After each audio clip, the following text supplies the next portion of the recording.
Good morning, everybody. It is July 3rd, 2022. This is College Football Show Man coverage with Knoxville Nate and James Bonneville. James, how are you doing this morning, my sir? Any better be a crime. That's what I wanted to hear. We have a tremendous show coming up for you today. We're going to hopefully have a few guests, but we are, of course, going to discuss everything that went down this week. I've got to say, I've been excited to do this show all week, ever since the news broke. Got to be honest, I didn't really hear anybody talking about what happened, saying it was going to happen. I've heard talks of expansion. Obviously, there's been some feathers being ruffled about what may occur, but the bombshell dropped this week, and the Big Ten is expanding, and they are expanding tremendously towards the West. We got UCLA, we got USC, two traditional powers joining the Big Ten. James, what did you think when you first heard the news? What was your first thought when you heard USC, UCLA joining your Big Ten with your Minnesota Gophers? The first thing that came into mind was I think Apple TV or Amazon is going to jump in, and shockingly enough, Apple TV and Amazon are supposedly in the talks too as well. I mean, think about it from this perspective. From ranking DMAs, the Big Ten now has the first, the second, the third, the fourth, the seventh. Keep going down the list. The 13th, the 15th. The Explain 19th, what you mean by DMAs for our DMA, listeners. Designated Market Area. These are TV markets that that Big Ten Conference resides in. I mean, we're talking a huge swath of the country that just got gobbled up in one fell swoop, and that's just the top 20. Yeah, I mean, it just keeps going on from there, and when you look at it from what networks look at is the number of eyes that could potentially watch it, and that's how they base how much commercial ad space they're going to be able to sell, which in essence, how much they can purchase the rights for. And when you have that big a swath, you are covering a huge chunk of the country. I mean, I bet you we're talking now 100 million plus per year per team in TV market. In TV money going to these universities. And they just set the stage, and now the SEC really has to come back. I mean, what did they do? I mean, if they don't do anything, they're really in a box, because all they are is kind of like old professional wrestling. They become the southern neck, where are people in LA going to care about Ole Miss versus Georgia? They may to an extent, but not nearly to the extent as they would down in the South. Yeah, I think my first thought was good. I was happy about it. I'm a Buckeye fan through and through, and I've got to be honest. The last few years, the Big Ten's kind of pissed me off a little bit. I don't like the divisions. I don't like how they have the Big Ten separated right now, where let's be honest, a lot of the superpowers is on the same side. Ohio State, the team up north, Michigan State, Penn State, all on one side of the conference. Well, those teams have recently been the best teams. And so, you got Wisconsin on the other side, you've got Iowa, but Northwestern, but those teams, they don't wow me. And let's be honest, Ohio State's been penalized in recent years for losing one game. If they lose one game, they lost to Purdue one year. They lost, trying to remember who we lost to. Iowa a couple of years ago. In both instances, we were left out of the college football playoff due to that one loss. And I think that adding both of these teams is going to strengthen the conference, and I think it's going to make it more interesting. I'm not worried, as you were saying, about the SEC, really. I mean, they've already made their big move, adding Texas, adding Oklahoma. The SEC is what it is. I mean, I don't think Nick Saban can coach forever, but so far it looks like potentially he can. And you know, they're doing their thing. I mean, the SEC rolls around in cash, it seems like, and they're on a pretty good stretch. My biggest question right now is what happens with the Pac-12 and what happens with the ACC? Those are my biggest questions. I think the Big 12 is going to be okay. They already added Cincinnati. They added BYU. They added Central Florida. They added Houston. I like those additions. I think they're going to add more teams. I've heard Boise State. I've heard Colorado. I've heard Fresno State. I've heard a couple other options for the Big 12, but I think they're going to be all right because they've planned ahead for this. What has the ACC done to get ready for this mega conference situation? Because it's here, and it doesn't seem like the ACC is really prepared. Is the ACC going to survive, and what do they do next? I think that everything revolves around Notre Dame for the ACC. I mean, you're hearing left and right on podcasts that there are schools in the ACC they're looking at trying to get out of their agreements. And the question is where do they go? Now, do I think there will be just the Big Ten and the SEC? No. I think there's going to be two more conferences, but what do they look like? I don't know. I mean, I personally, from a geography standpoint, I could see the Big 12 getting nuked. I mean, the Big 12 did approach the Pac-12 about joining forces last year, and the Pac-12 laughed in their face. I don't know. I mean, this is going to be really interesting now that the two biggest brands in the Pac-12 have left the conference. Yeah. No, that's my point. I mean, I think the Pac-12's in trouble. I think, obviously, we'll get into it here in just a minute, but there's other teams that are trying to jump ship right now in the Pac-12. I don't really blame them. I understand how they feel. I mean, I don't think a lot of them saw this coming. No. But Washington is primed to get out. Oregon is primed to get out. Both those teams are interested in hopping on the Big Ten train. And Stanford as well, I've heard wants to get out on top of that. So the Pac-12 is a moving target at this point. I don't know what happens with the teams that remain. To me, the combination of the Pac-12 and the Big 12 makes sense. I think that would enhance that conference, and that would be a mega conference right there if those two joined forces and could potentially pull a couple others in. I think that would be good for them. I think you could break it up, though. I mean, honestly, does West Virginia want to play games in Oregon State? I mean, I've thought for a while, I thought the ACC was being a little rash with West Virginia. Like them in Cincinnati, I think would be a logical fit. Central Florida, logical fit. I mean, after that, I mean, a lot of those teams like Iowa State could fit into the Pac-12. Heck, you could take some Mountain West teams like a Fresno, a UNLV, a San Diego State. I mean, you got market presence there. Yeah, no, there's no doubt. I think it's going to be very interesting to see what happens. There's a lot of change. It's a very fluid situation right now. From all that I've heard, it looks like the Big Ten is not done. It sounds to me like they're talking to Notre Dame right now. And, why don't we go ahead and bring in a gentleman who's covered the Big Ten for a number of years. Mr. Tim May has covered the Buckeyes since 1984. He's covered Big Ten football for quite some time. And why don't we bring him into the conversation and get his thoughts? Sounds good to me. Tim, can you hear us? Yes, I can. Can you hear me?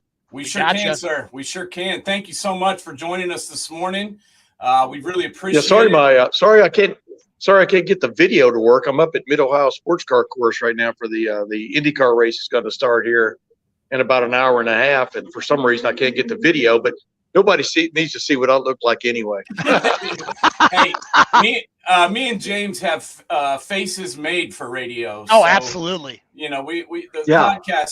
our podcast sells a lot better than our live video stream. So, Well, let me tell you something. I came up with the saying a long time ago. I've got a face for radio and a voice for newspaper. So there you go. I like it. I like it a lot. Well, we are so glad that you're here. I know you've got a lot to do today, so we'll get right into it. We wanted to bring you on today, obviously, to discuss the Big Ten and do a little Ohio State preview, but we have to first discuss what happened this week. I want to get your thoughts about what occurred and the expansion and USC and UCLA coming to the Big Ten. What do you think about the move of bringing those LA teams into the fold, and what do you see happening next, Tim? It's interesting because I'm sitting here at a place that Jim Truman, former guy who started Red Roof Inns and then bought Mid Ohio Sports Car Course, had his own race team. He's the guy that was the owner for the race team that Bobby Rahal drove for that won the Indy 500 back in 1986. The only reason I bring him up is the late Jim Truman, but he had a great saying. He goes, you either lead, follow, or get the hell out of the way. And this is a situation where, people, we're going to look back right now. It is stunning what just happened. We're going to look back in 20 years and go, boy, that made a lot of sense. It's a good thing that the Big Ten jumped at the opportunity, because obviously if the Big Ten had balked about this, taking on this tag team, which is USC and UCLA, I'm sure the SEC would have gobbled them up in a heartbeat. And, the way you understand the way things went, they got together and said, hey, we got to be looking down the road here. I'm talking about USC and UCLA. This Pac-12 television stuff and everything else from a money standpoint is not coming together like people thought it would 8-10 years ago. We've got to look out for ourselves. Number two, there are jet airplanes now. I don't know if y'all know that or not. I'm sure you do. I've been on a couple. And exactly. And then number three, it's just from a fiscal standpoint, FISCAL, it made so much sense. It's pretty funny how it came pretty much at the end of the federal fiscal year. But when you look at the idea that this next contract that the Big Ten gets, an affiliation with Fox and maybe someone else, could be worth north of $100 million per school. That's crazy money. And it always comes down to the money. Even Christina M. Johnson, the president of Ohio State, the other day during our press conference with Gene Smith, she didn't step away from that. I mean, she likes the affiliation for a lot of other reasons also, but she didn't step away from what this can mean down the road from a financial standpoint. And the bottom line is, everybody got caught out last year when suddenly Texas and Oklahoma announced they were going to the SEC. And I'm telling you, it was the same situation the other day. There weren't very many people who were in on that secret. I definitely wasn't in on the secret. No media guy I know in the Big Ten footprint was in on that secret. And of course the news broke from a guy in the Bay Area, because I'm sure someone in the administration at Stanford or Cal said, you're not going to believe what we just found out this morning. And wow. And so it is what it is, man. Scoops come where they come. But I think we're going to look back 20 years from now and go, wow, this was a hell of a move. This is a Big Ten footprint now that goes from sea to shining sea. And yeah, you can poo-poo the addition of Rutgers in Maryland, but when you get USC and its brother UCLA, I'm not going to say little brother. That's not fair, right? But when you get those two brothers together, you've gone in and you've scooped off the cherry on top of the Pac-12. Yeah. And got to feel good about it. I didn't mean to go on and on there, but I think it's a major development. Well, don't you think? I mean, let's be honest. Since Kevin Warren has stepped into that commissioner's chair, I mean, and let's be honest, he was in Jim Delaney's shadow from the second he sat in that chair. This really kind of sets his legacy right off the bat. I mean, when you come in, because he was struggling coming in out of COVID, and now you come in with, bringing in this kind of cachet, it's really got to set the tone for what he's going to be for the commissionership in the Big Ten. I mean, what are your thoughts on that? The thing about it, I thought he was pretty stout going into COVID when they worked pretty quickly to cancel the Big Ten tournament when you figured out how bad things were getting. Yeah. I thought the league made a major faux pas and they can't just abruptly canceled the football season in August. And even Gene Smith admitted the other day finally that they toyed with the idea of possibly putting together an independent schedule, much like Nebraska did, but then stepped away from that, because it would basically be, in essence, breaking a contract with the Big Ten, which I don't even understand that, because if your league isn't playing football and you want to play football, why can't you do it? Yeah. I'm not sure how much credit Kevin Warren should get for what just happened, fellas, because the way I understand the scenario, they were approached by USC and UCLA, and probably Fox. Fox has got to be definitely the fox in the hen house on this deal, because just about what it could mean for the Fox, for like I said, I keep going back to the Big Ten footprint, but just what it could mean from the Big Ten's reach from East Coast to West Coast and beyond. But Ohio State's already got like 30,000 active alumni members in the Southern California region, and you throw Arizona in there, it's crazy how many alums are out there. I mean, I'll never forget when Ohio State played USC. I think it was in 2009. Yeah, 2009 out in the Coliseum. The tickets for that game, I believe, were $75 a piece. Basically a retail. And the next week, I think USC was hosting Washington State, and the tickets for that game were like $45 retail. So, what Ohio State brings to the fore is, I think, obvious to everybody. But like I said, where you give Kevin Warren and the presidents like Christina M. Johnson is quite aggressive in these kind of things now. A lot of people didn't know what to make of her when she first got the job, because, boy, she was stepping into a cauldron there, when she first took over. I am so impressed with her and becoming fairly quickly a big-time leader in the Big Ten. And you know what? The president of Ohio State, the athletic director, of the Ohio State, they should be the major domos in that league, in this league, whatever you want to call it. And but you got to give the leaders of the schools, they voted unanimously to bring on the tag team of USC and UCLA, and hey, work out the details later. And as a matter of fact, this is still ending from the standpoint of they still got to work out like the television deals and everything else, to make sure you can dot your I's and cross your T's. And but it's got to happen. Well, look at from a content standpoint, you could be on TV from noon Eastern to midnight and have games straight. I mean, there's no league. Yeah, but they do that. But they do that anyway. True. Yeah. I mean, when those games start at 7:30 or 8 o'clock, I mean, they're on till like, how college football plods along, primarily because of all the TV commercials for Fox, et cetera. But no, you're exactly right. You can, what you're making is, you can have meaningful games from noon, from big noon kickoff till sign off at midnight. I mean, 12 hours of Big Ten football. Now, this is what people have to come to grips with. Ohio State is not going to play USC every week. No. They're not going to play UCLA every week. Neither's Michigan. Neither's Penn State. But the opportunities are going to be there. And that from the get-go in 2024, it's going to be loaded up front with some of those marquee matchups. Yeah. To make this very lucrative for Fox, because Fox is behind this in some form or fashion. But what's really going to come to the fore is about the 30-31, 30-32 region when 2031, 2032 region, when the next TV contracts come up, and you're going to have all these streaming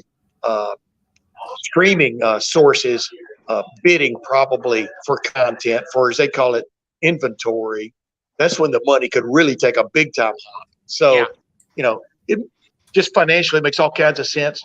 Competitively, it makes all kinds of sense. And like I've been telling people, you look in the SEC and you look in the Big Ten, and you don't like to cast aspersions, but there are members in those conferences already that are sitting there going, wiping sweat off their brow, going, man, I'm glad we were already in this league, because would we be invited otherwise? And the next domino to fall, or at least the next attempt to make the domino fall, is the Big Ten's going after Notre Dame again. People keep forgetting that Notre Dame almost joined the league. What was that, 15, 20 years ago? But their alumni got up in arms and didn't do it. Balked and basically made the administration back away. That will be the next courtship. How soon that will come, I'm not sure it'll come in maybe as quickly as some people think. But, who knows, man? Tomorrow. There could be an announcement. You never know anymore. Yeah, it sounds like they're already talking to him, and a lot of the stuff I've heard is Washington, Oregon, some other Pac-12 teams want to get in on the mix, and are interested in joining the Big Ten as well. But it sounds like their focus is Notre Dame first. We saw Notre Dame join the ACC for a year there. They've been steadfast, as you mentioned, in turning down offers before and remaining an independent. Do you think, Tim, that they could come into the Big Ten fold this time? And do you think we'll see that happen? Well, a pretty prominent Notre Dame alum by the name of Gene Smith, the Ohio State athletic director, said, he thinks Notre Dame needs to be in a league, a conference. And by that, he's talking about football. And the point is, they are in the ACC in a tacit way. They play 5 games a year against ACC opponents, and have promised to go throughout, the ACC lineup during the span of their agreement with them. But there are other sports are in the ACC pretty much, except for hockey, which is in the Big Ten. So, this idea that they're independent, we're only talking about football, and even in football, they're not totally independent.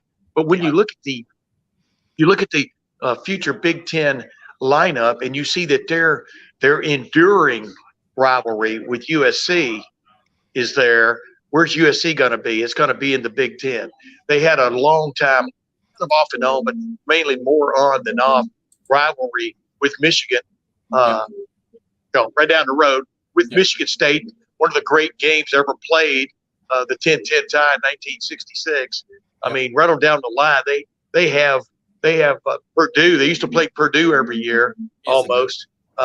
They've had tie-ups with the Big Ten all along. I mean, like I remember when Joe Paterno one time, when all of a sudden Notre Dame balked at joining, after the big build-up, he said, well, Big Ten teams ought to just quit scheduling them, and we'll see how fast they want to join the Big Ten, because their schedule would have taken a major hit from playing substantial opponents, for want of another term. And he's right about that, But we'll see how fast that shoe drops, because you are going to probably have to be in one of the 2 major leagues now to really have a real firm feeling on where your future is going financially. And, I asked Christine M. Johnson the other day, is it, having 2 16-team leagues, the SEC and the Big Ten, is that at all uncomfortable, having that much power? Because obviously now the Big Ten is closer to 20 teams than it is to 10. I'm talking about looking forward to 2024. And she basically said, the Big Ten should be the leader, one of the leaders out there. I mean, these are some stout academic institutions, and the Big Ten has been around longer, obviously, than the Southeastern Conference by far. And it should be one of those major players. So we'll see where it ends up. Do you think that there's a possibility they could go into Florida and go after like a Florida State or a Miami, or even go into the Carolinas with Duke or Carolina as well? I mean, what are your thoughts on that? My thought is there's one blue blood left hanging on the tree, and that is Notre Dame. Yeah. And whoever else you get, I mean, like this talk about Washington and Oregon maybe coming in as a tag team. Yeah. Some people may see that. I don't see it. Arizona State maybe coming in with a Notre Dame. But Arizona State and Arizona, I don't necessarily see it. Now, I'm 68. By the time this all gets settled out, I'll be definitely watching, from my from those beds, where you can adjust it, to make you feel really comfortable. But the bottom line is, I don't think there's anybody that's just totally obvious. The reason USC and UCLA makes sense is, USC and UCLA, everybody's talking about the travel situation for Big Ten teams. USC and UCLA, the onus is going to be on those two guys because they will have to go east. Let's say in football, they'll be going east basically every other game. A Big Ten team might have a game there once at one of those two schools once every 3 or 4 years. Like Ohio State might play at USC one year, host USC the next, play at UCLA next year. You understand what I'm saying there. And so the onus is really going to be on them from a travel standpoint. But it's easy to get. I know from Columbus, it's pretty easy to get to Los Angeles. But to get to Eugene, Oregon, you got to fly from here, probably make a connection, and then get a rental car and travel down to Eugene, from Portland or from Seattle. So those don't make as Washington, of course, makes more sense even than Oregon from a logistics standpoint. And even from a prestige standpoint, they're almost a push. But Washington won a national championship, not that long ago. So they have some prestige from a football standpoint. But all the other sports you got to take into account too. And you'll see these guys like USC and UCLA. You'll see them coming east, I'm sure, in, like I keep saying, tag team, but they'll both come east at the same time and during basketball probably. And one will play Ohio State on a Wednesday, and the other will play Michigan on a Wednesday or Thursday, and then it'll just flip flop, and probably meet again. Well, I'm not sure they'll be on the same flights, but you know what I'm saying. And, so you can work those. And you can do that also. If Ohio State goes out in baseball, he could play UCLA and then step right down the street there and play USC, and get 6 games out of the way just like that. Pac-10 does that right now with all their other sports, and even the Mountain West travel partners. I could completely see that coming. Yeah. But Big Ten does that, with some of the sports too. I mean, the Olympic sports, as they call them. They'll have a weekend, and have Friday, you'll have women's volleyball at wherever, and then Sunday it'd be down the road at like Iowa or something. So, this is all workable. It's going to be tougher on the Pac-12 newbies than it is the Big Ten oldies. Yeah, there's no doubt. And this, we've been sitting in the future here for several minutes, and it's crazy to think about what's coming, but the 2022 season is right around the corner, Tim, and I want to get your thoughts on the now for while we're here today. So what's going to happen come fall? Do obviously we've got the big matchup. I read your article about the Notre Dame versus Ohio State kicking off the season. Just tell our listeners and viewers what you think is going to happen in that game and how you see the season unfolding from an Ohio State perspective, as well as a Big Ten race. Well, this matchup didn't need any build-up to begin with. And Marcus Freeman takes over as the Notre Dame head coach, a guy that used to call me Mr. May. And stick around long enough, you're able to see anything, right? But Marcus Freeman, a brand new head coach, and I think Notre Dame fans are fired up about basically where they've gotten to immediately in recruiting under his auspices. I'm not sure they're so fired up about what happened in that Fiesta Bowl against Oklahoma State, where they took a big lead and then blew it. But as I keep pointing out, that wasn't even with his full staff yet. So right. Everything comes with a grain of salt in these days. I mean, right now, fellas, Ohio State is much farther along in terms of the stoutness, for want of another term, of the program. This could be the greatest offense in Ohio State history from a prolific standpoint. And last year they led the nation in total offense, but that was based primarily on a ridiculous passing attack. This year, obviously Ryan Day has gone out of his way to kind of re-beef up. That's not even the correct way of putting it, but it is the best way of putting it. Or maybe make the offensive line even more rugged, more intense, more fierce by bringing in Justin Fry. Ironically, he used to be the offensive line coach at UCLA. So they want to get the running game against the better defenses more on track. And if they get that going, this will be the best offense in Ohio State history. You can write that down. And then defensively, like I keep telling people, if they're 25 or 30% better than last year, they'll be in the hunt for the national championship. And everybody likes what Jim Knowles, the defense coordinator formerly of Oklahoma State, has brought to the program so far. We'll see how far it goes. But Ohio State is still the class of the Big Ten from the standpoint of when you look at it on paper. Which I was saying the same thing last year, and Michigan, stepped up, and I'm not saying they surprised anybody, but they didn't stub their toe like they had in the past against the big time opponents, with the exception of Michigan State. But they got finally the Ohio State monkey off their back, and Ohio State is definitely pointing for that game.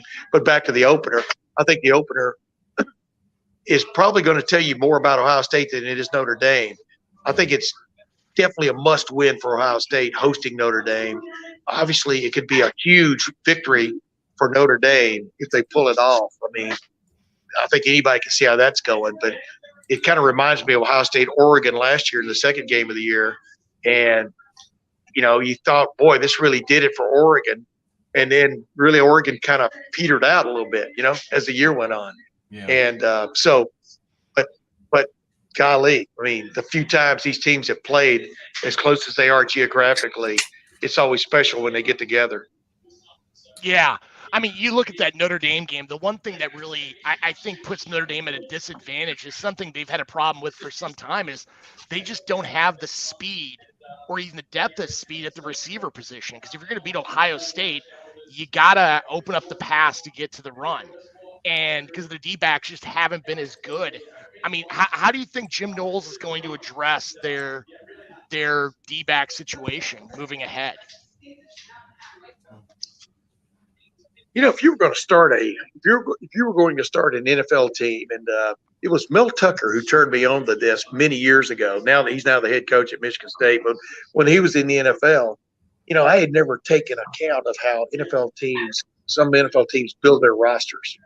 And a lot of them go heavy on offense with the money, and then you want to get a game wrecker or play wreckers kind of defensive end if you can get one, or get an Aaron Donald who can tear things up from the middle of the field. You want to get one really good quarterback, and then you want to get one really good safety, and it's some decent linebackers. The end, it's that guy up front. The guys up front can make your defensive backs look a hell of a lot better. You know what I mean? Because now the quarterback has got to get the ball out 1, 2, 3. Yeah. And I think that's been an emphasis for Ohio State because they didn't have that pressure, that consistent pressure up front last year like they have had in recent years. But they really like this defensive line group.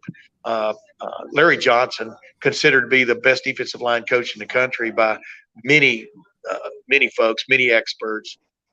They really like the way that group not just came out of spring, but came out of the Utah game, the second half of the game against Utah in the Rose Bowl, when they just said the heck with almost scheme and just got after it physically, violently. And they really like Jack Sawyer, man. He's talked about that a bunch since that game. He felt that's where the renaissance really started for the defense.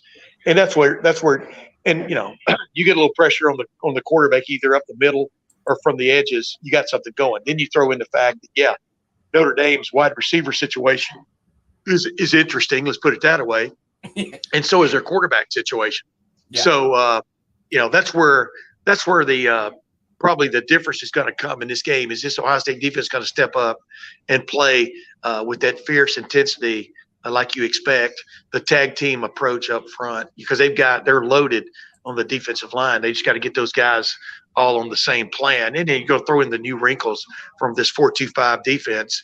That'll be that first half and the whole game. That'll be what guys like me are watching because they're going to play offense. Yeah.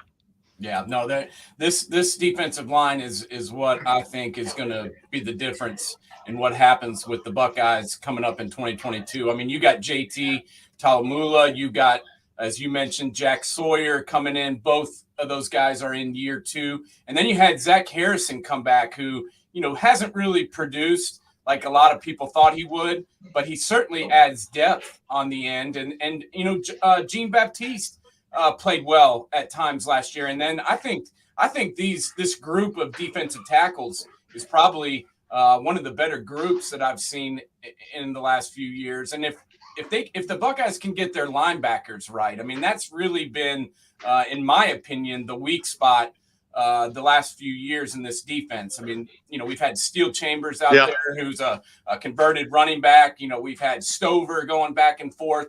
They just haven't had guys that really look like they knew what they were doing, be able to produce. And I think if they can get these linebackers right and get the rotation going on the D-line, I think this defense could really step up. What do you think about this linebackers under Jim Knowles, and do you think they can get that position right in 2022?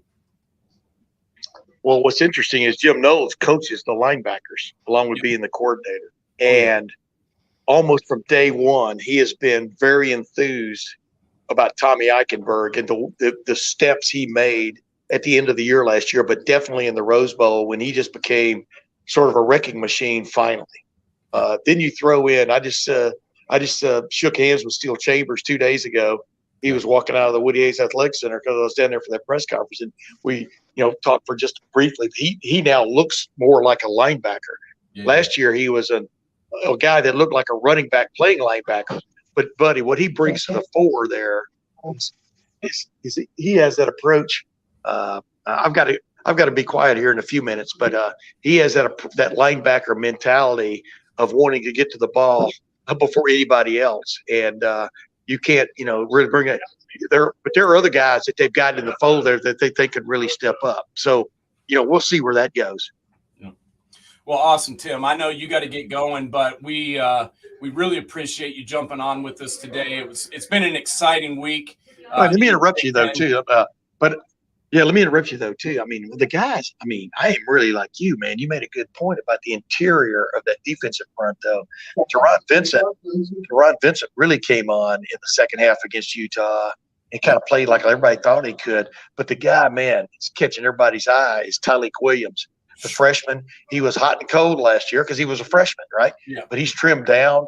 He's lost about 25 pounds. He's got as good a first step into the gap. If you can control the A gap, man, you've got a lot of things going for you. And he's got about as good a first step as I've seen in a while into the A gap there. And he's physically fit now, let's put it that way. And Mike Hall is a guy that everybody who, the players and everybody else who's watched practice, they're really fired up about what he brings. And Jerron Cage, has got another year, and they just like the depth they've got now across that defensive front. And then do not discount Caden Curry, the kid from Greenwood, Indiana, freshman, pure freshman. But wow, they put him on the field. Every time you put him on the field in practice, he made plays.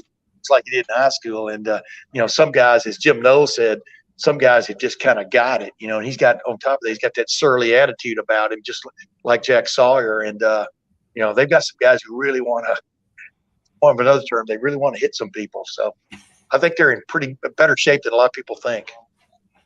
I agree. I'm looking forward to it. And, it's not going to be long, Tim. I mean, we're going to have this car race today. We're going to have, a little bit of fall camp, and it's going to be time to strap up the helmets and get it going. So, we're looking forward to it. It's 3 weeks till Big Ten Media Days. 3 weeks till Big Ten Media Day. So it's not very long at all now. No, that time's gonna go quick, and I'm looking forward to it. And I hope you have a great time today at the race. And I hope you'll come back and talk to us again, because we sure enjoyed hearing your thoughts and getting your take on all the changes going on in the Big Ten. Absolutely, man. Hey, y'all watch my podcast too, the Tim May podcast. You can Google it, get on it, so to speak. But I enjoyed being with you. All right, thank you, Tim. We will check it out, and we appreciate it. We always check all your stuff out. As I've been following you for years, and we really appreciate you coming on today.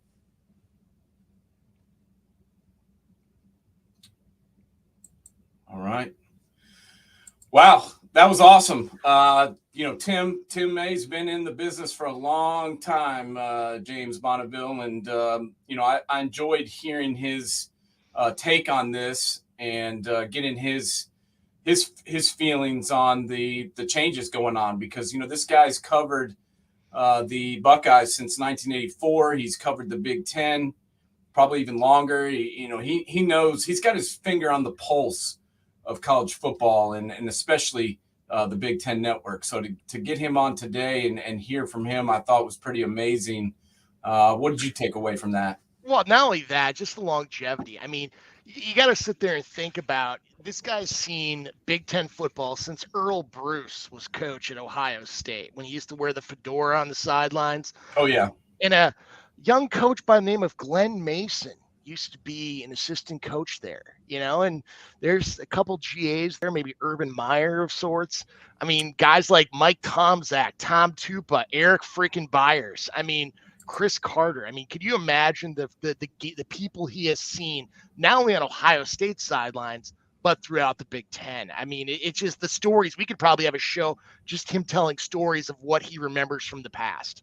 Oh, yeah. Oh, I would love to have him on another time and just have him tell us, some of the stories that people don't know, and have him just go over some of the history, because this guy has been around some of the greatest moments in college football history, and he's seen a lot of stuff we haven't. And yes, it's just pretty cool getting his takes, because he gets to go to a lot of the practices and obviously all the press conferences, and gets to talk to the players. So I think he knows some stuff we don't.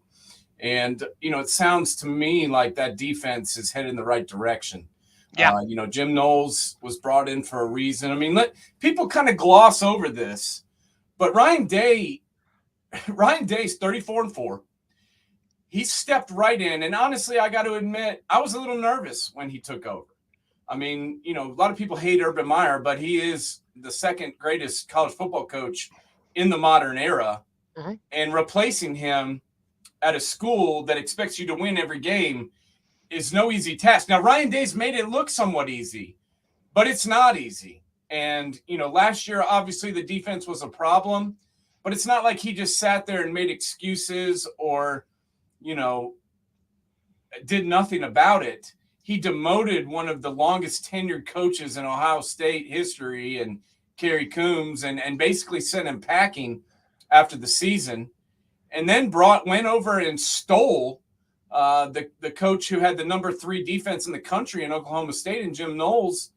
So this guy is not going to sit back and just see what happens. He's being aggressive, and I don't know. I just love what he's done with everything since he's become the head coach in Columbus, and I think he's really put an emphasis on fixing the problems that they've had on defense, because it's no secret the defense was an issue last year. You saw it in game 1 versus your Gophers.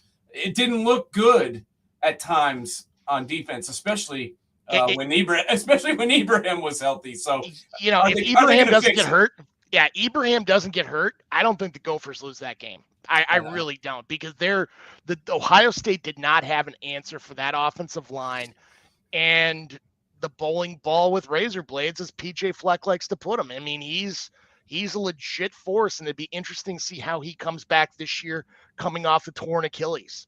But you look back at Knowles, the one thing he hasn't had in the past is the high-profile players. I mean, you look at David Cutcliffe when he was at Duke with David Cutcliffe. I mean, he really rebuilt a team that was obliviously bad. I mean, we're not even talking Kansas bad, but they were bad.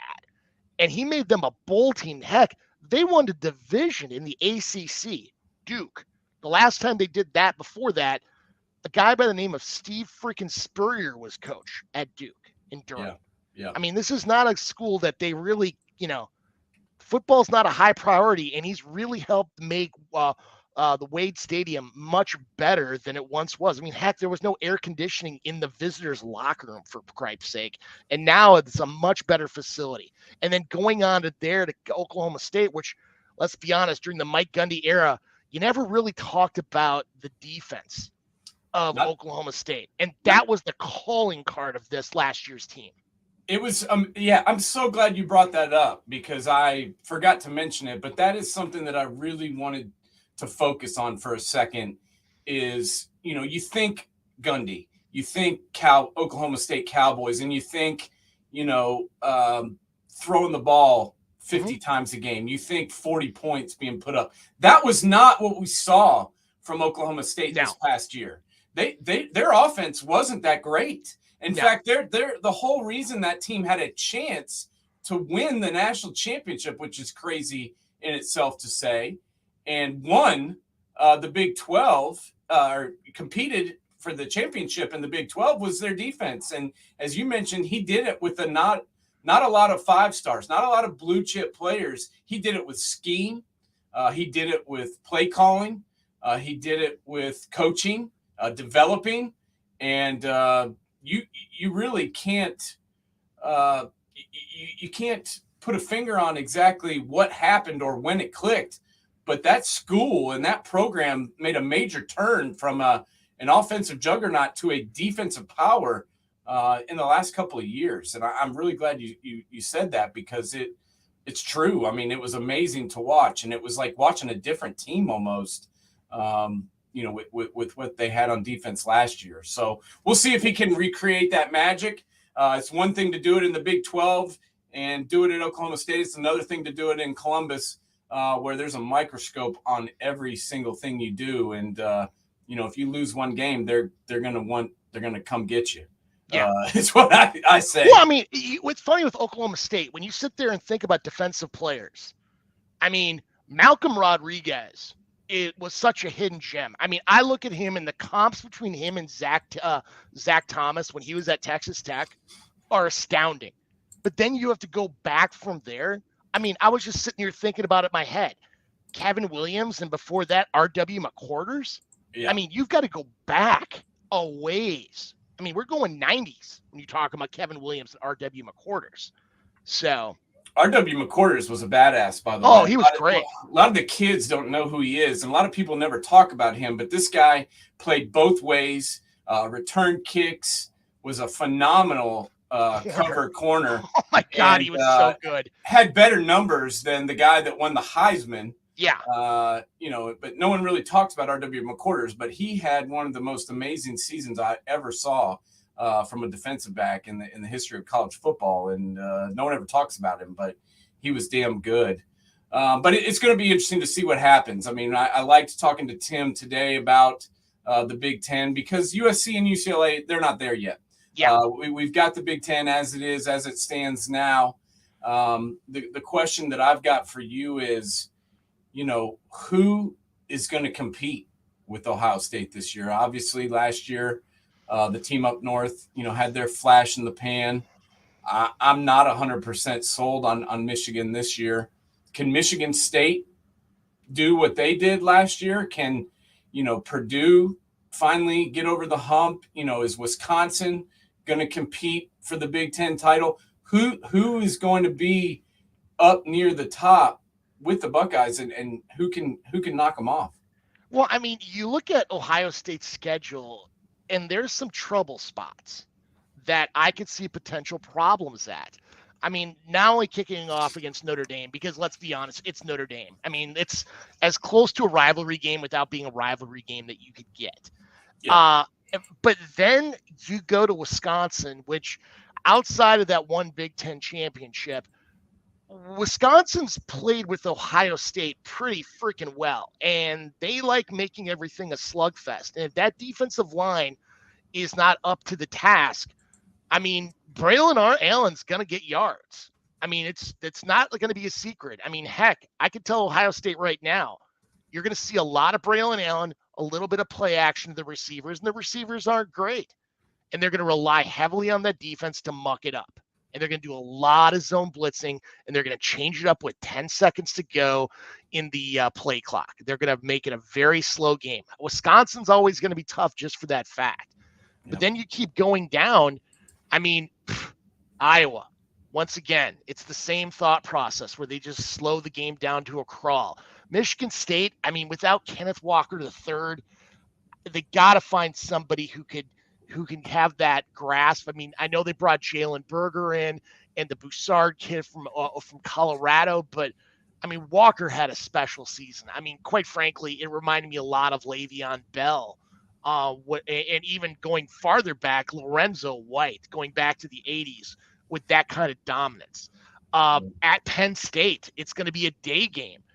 But, I mean, unless Nick Singleton, if they can get a running game with Nick Singleton, I mean, do you trust Clifford throwing the ball 50 times a game? I don't. No, I mean he's a good player, but he's definitely faltered in moments, and it comes down to quarterback play. And I want to go ahead and bring in a gentleman right now. We've got with us, and that is the former quarterback for the Arizona Wildcats, George Malauulu. I'm going to pop him on the screen right now because we've got him with us. George, can you hear us, buddy? Loud and clear. Can you hear me? We sure can, George. Thank you so much for coming on today, man. We really appreciate it, and we are so glad we finally got to hook up with you. And first off, we want to jump right into this because your time is valuable to us. We want to get your reaction when you heard USC and UCLA, two teams that you have seen a lot of in your career and in your days at Arizona, are joining the Big Ten. What did you think when you heard about those moves, and what do you think's in the future plans for the Pac-12, the conference you used to play in? Yeah, initially, just kind of thinking about it, just it was a downer at first, but when you realize the NILs and the portals and the money that's going to be generated from the move, I mean, I get it, but at the same time, just for the West Coast, it's going to be a downer just because two of the prominent programs are going to be going to the Midwest, which doesn't make any sense, but doesn't, nowadays it just seems like everyone's just, I guess they're in the portal. I guess SC and UCLA went in the portal when they left. Hell, man, there's thousands of kids in the portal. You might as well put a couple teams in there too, right? There's some other teams, and I'm hearing Oregon and Washington, but I want to understand there's a Pac-12, Pac-10, I guess now. Yeah. Pac-10 statement that went out, and I guess the other 10 are remaining or holding tight. So I just hope for the West Coast, it just allows for them to go ahead and stay and try to build on top of what's still here, what's left. But if you think about all the Bryce Youngs, the DJ Uyungleleles, the Tuas, all the West Coast kids, they're all migrating to the east. So yep. I don't know. We'll just kind of see exactly what's going on, but it's just a sign of the times. Yeah. No, and I'm glad you brought that up, George. And James, I'll let you go here in a minute. I know you got some questions for him, but I want to piggyback off that because we talked about that last week, and I want to get your thoughts about that. As a guy who grew up in California and then stayed out west and played at Arizona, talk to me about these kids. You mentioned DJU and Bryce Young, and there's been a ton of others that have shined, in the West Coast, from Arizona, from California, even heck, some kids from Washington have all seemed to go east and transfer, and either transfer or play for an SEC team. And heck, look at CJ Stroud. He's from Rancho Cucamonga in California too. And it seems like all these guys are going east, like you mentioned. What do you think the reason is for that? And do you think that can change, and that some of these teams can keep those guys out west, especially with Lincoln Riley coming into USC, and obviously, Chip Kelly being at UCLA? Can they keep some of those guys now? Well, I hope so. But I'm just looking at my nephew. My nephew just he committed to Tennessee. Nico Iamaleava. He's going to Tennessee, and you look at the kid that's at Pittsburgh up north, Northern California. He just looks like he's going to Miami. So, I mean, it's just with this NIL and all the money that's just being that emerges from all these backdoor deals. It just seems like everybody back east is willing to go ahead and fork up the money in order for these kids to go ahead and claim that particular kid for their programs. And if you look at the East, I mean, my older daughter went to Mississippi State, and I'm a I'm a Pac-12 guy, period. But man, when I go back there and I see the football and I see just the amount of backing, support, commitment towards just sports in general. I mean, they're willing to go ahead and fork over the money that just brings all these eyes and the attention, and ESPN backs the SEC. So I mean, why wouldn't you jump in that direction so that way your program and scholarships and all those other different things can kind of make it easier for you to go ahead and recruit a lot of these big name guys. Hey, George, what was your recruiting process like coming out of California and then ultimately ended up with Dick Toomey at Arizona? Like, well, I mean, obviously the process is radically different than it is today. We've heard that countless times, but what was going through your thought process to go play for Coach Toomey at the end result in Tucson? Well, first of all, back then the private schools couldn't get down with the public schools, so the Carson, the Bannings, the Long Beach Polys pretty much were the dominant teams here in SoCal. Mm-hmm. My senior year at Carson, we were number 2 in the country.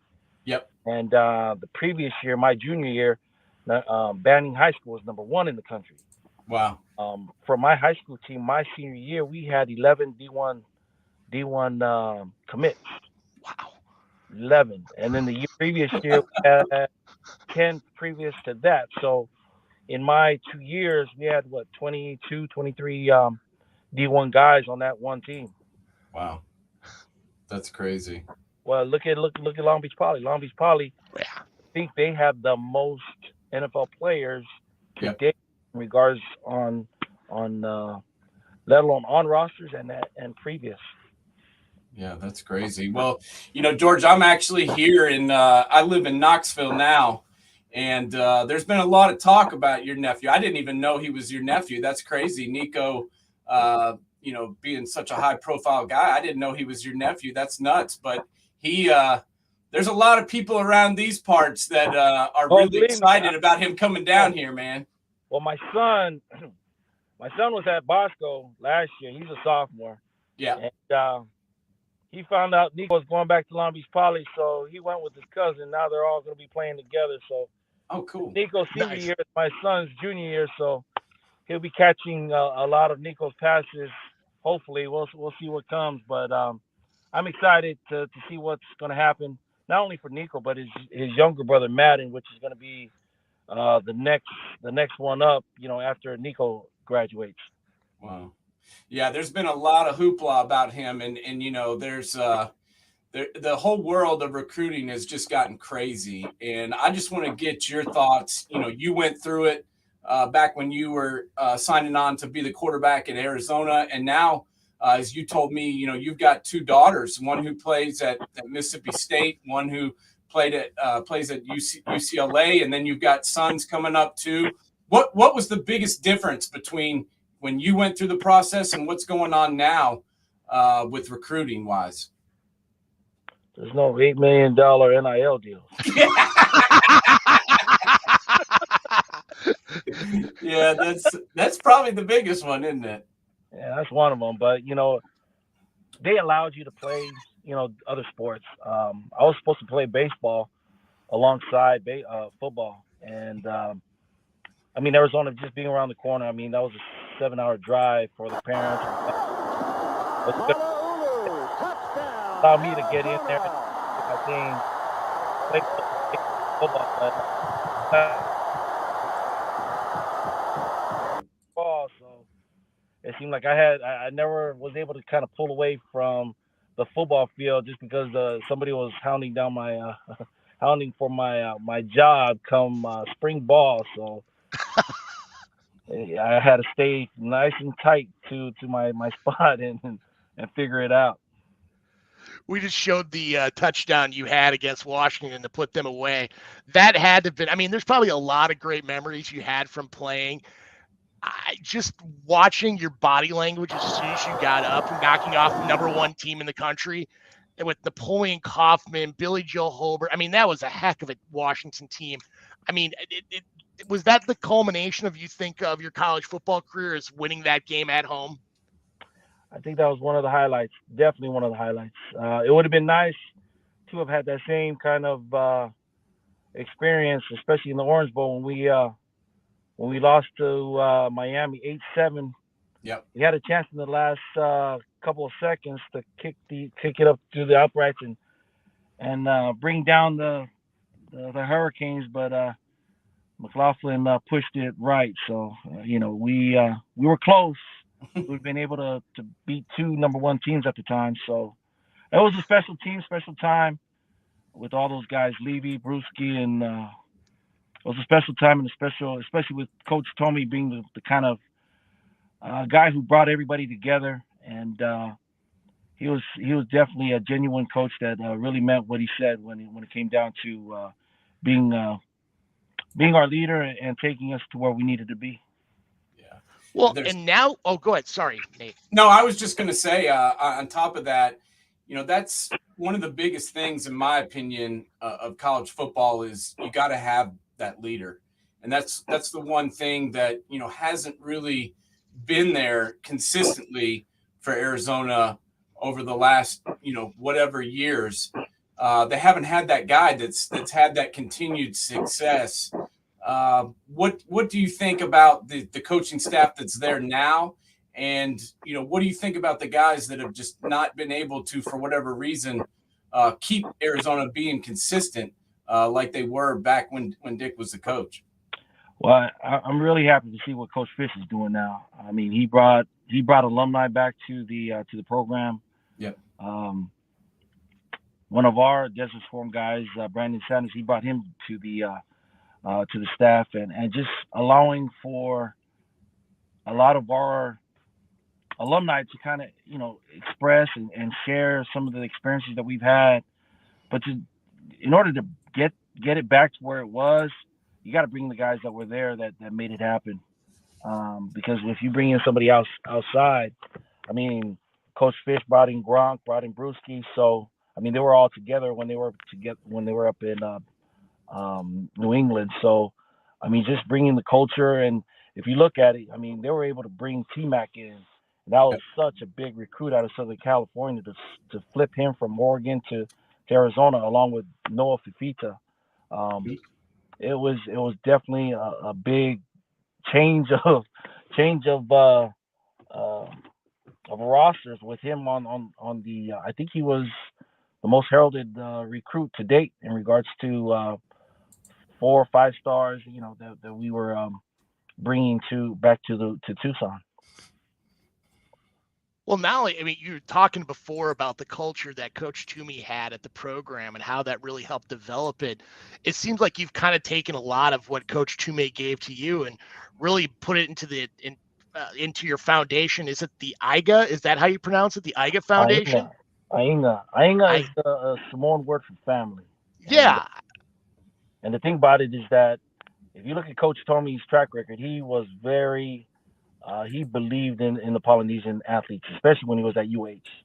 Yeah. And then when he came into Arizona, I mean, he continued that same pattern of recruiting a lot of our Polynesian brothers, as far as back home in American Samoa, Hawaii, and all throughout the states. So the fact that I was able to experience such a great time under his regime, it made something of a mission statement for me to go ahead and go back into those communities, into the Polynesian communities, to try to nurture relationships and get those kids up and up, so that way they can be leaders for their respective communities when they graduate, and it's time for them to go back home and just do it for the next generation. Absolutely, and pass that along. I saw that with a gentleman that was at the University of Minnesota, Daniel Faalele, got drafted in the 4th round. I mean, just a quality individual. I mean, everybody talks about what happens on the field. It's what I saw off the field too, as well. Like, I remember hearing people tell me that he was at like 4th and 5th grade basketball tournaments, and he was sitting there signing autographs and even helping run clock. I mean, just being there, part of the community, not only supporting the team, but showing who he is as a person too, as well. And now you guys do the Polynesian Bowl too, as well. Is that correct? Well, we help out. I help out brother Jesse Sapolu. Jesse Sapolu does it in Hawaii. Yeah. We do the Polynesian All American Bowl here in LA. So it's pretty much we've done it over the last 11 years. Jesse's done it over the last 5, I believe. But it was something that he was able to kind of stretch out over Hawaii and then just bring in a lot of the nation's best to Hawaii, um, just to go ahead and give a lot of our prominent Polynesians an opportunity to go ahead and compete against the top recruits across the country. Absolutely. Yeah.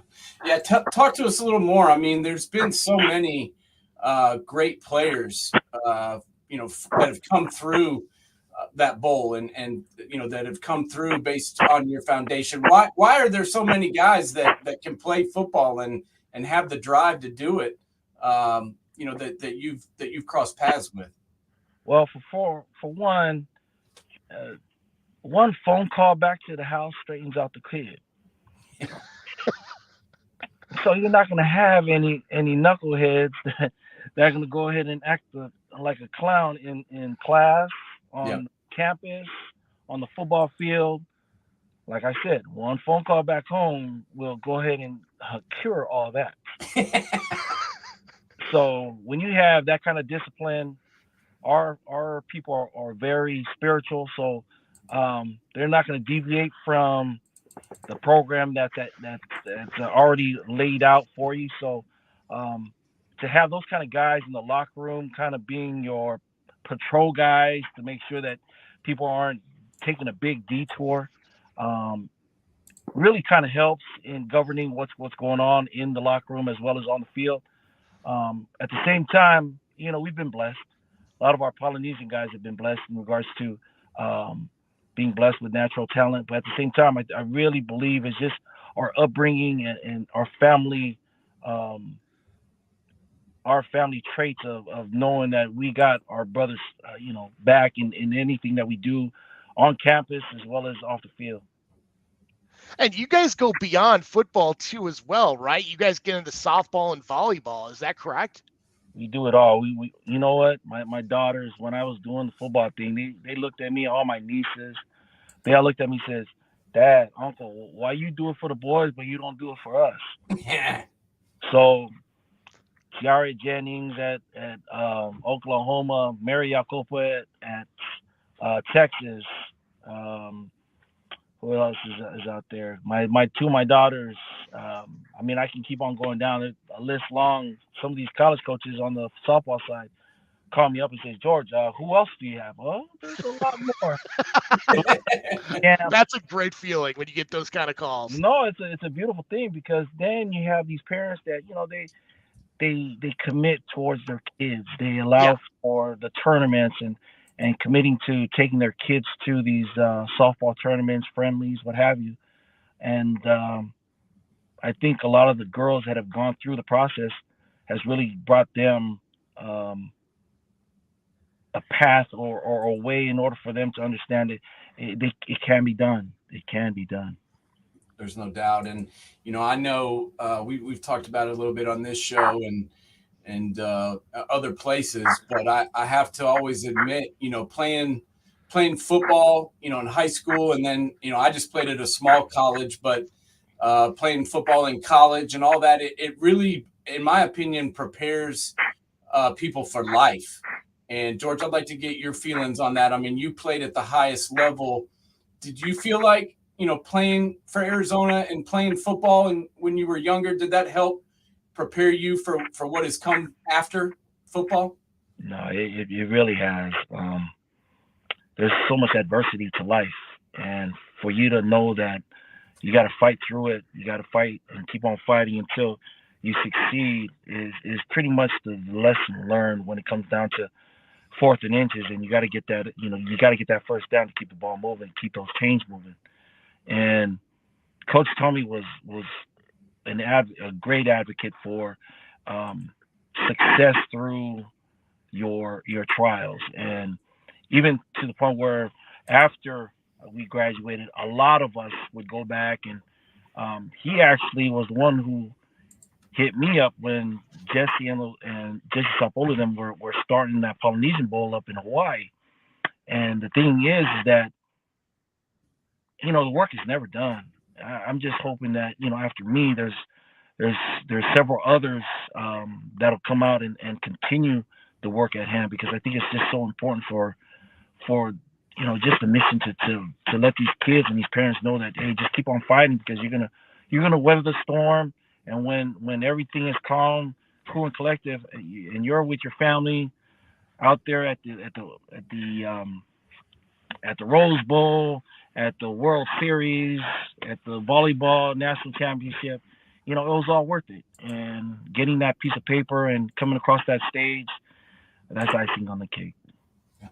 Hey, George, what was the best piece of advice you received from your mentors? Need it be a high school coach, college coach, teammate, friend, that you've really implemented into your day-to-day life today?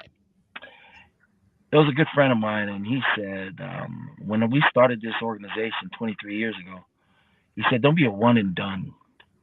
Don't be that group that just, you guys come, do one thing, and then it's over and done with. Allow for these kids to look at your program and want to be in that program when they get to that stage where they can participate. And I think that's what we've done.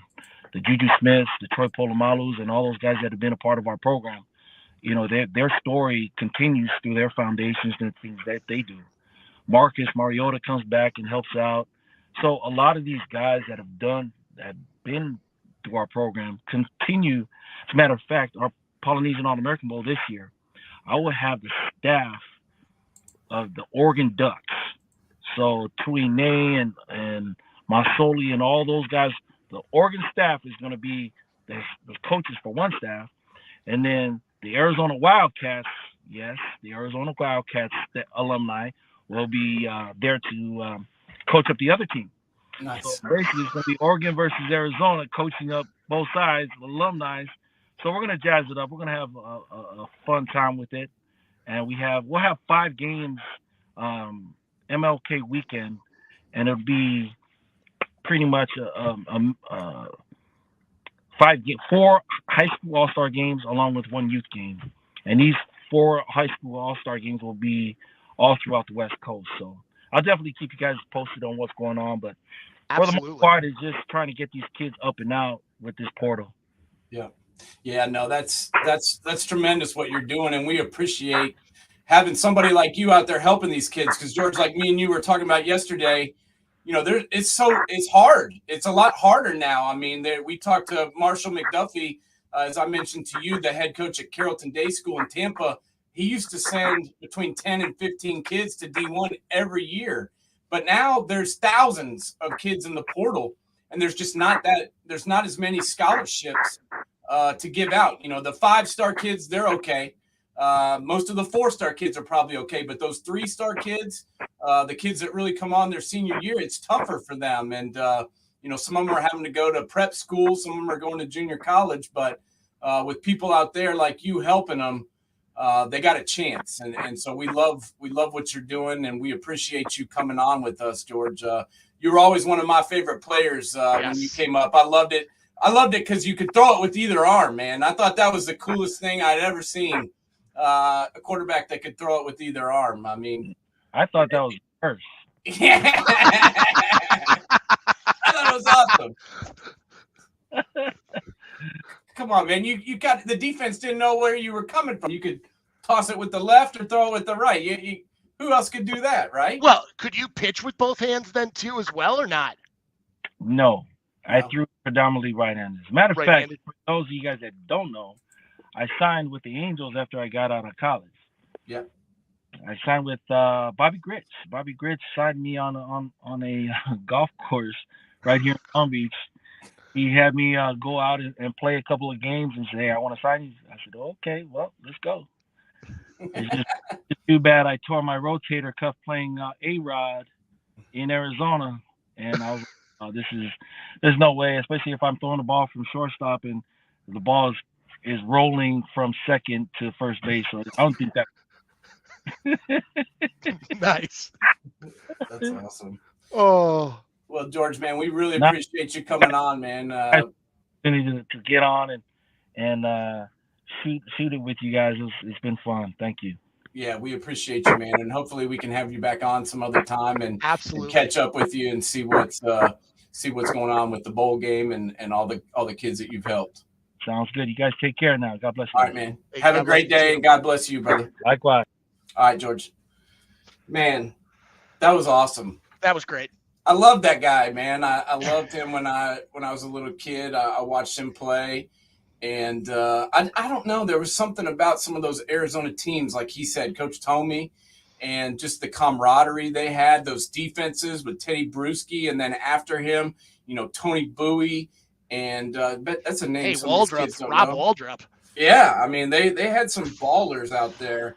And I hope Arizona makes it back. I like what Coach Herm Edwards has done at Arizona State. He's got that program going in the right direction, I believe. I know they've had some issues with their coaching staff here as of late, but hopefully both those teams in Arizona can keep it going. And as he mentioned, we'll see what happens with the Pac-12. George sounded a little worried about it, and I don't blame him. That was a big blow to the conference and to the West Coast, losing both those teams to the Big Ten this week. Not only was he a great player, but let's look at him as a person. How he has taken what he has learned from his people that helped develop him to help other Polynesian students take it to the next level.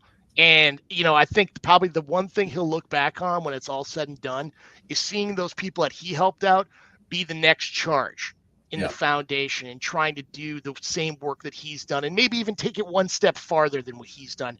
I think you'd probably see the most pride out of him and the biggest smile on his face. So.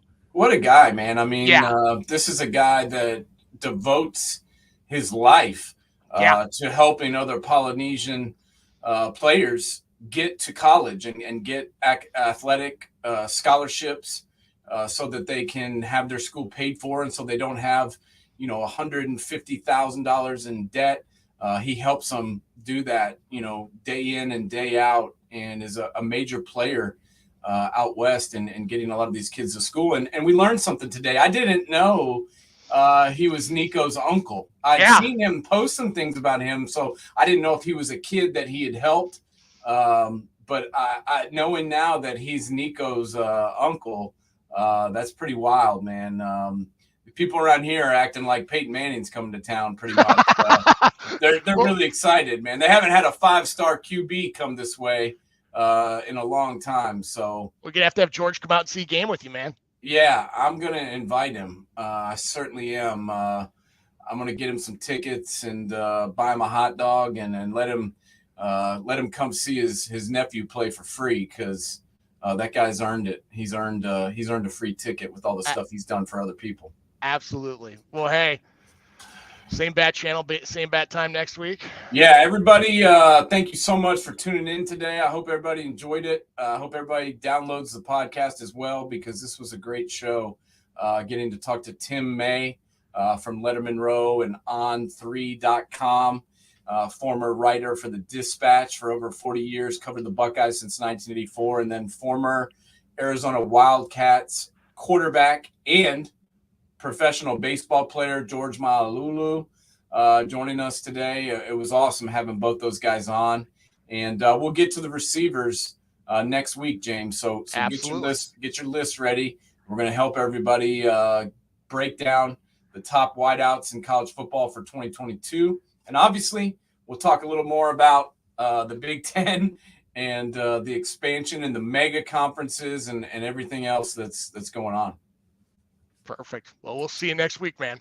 All right, buddy. Thank you to everybody for tuning in. And James, thank you for bringing it.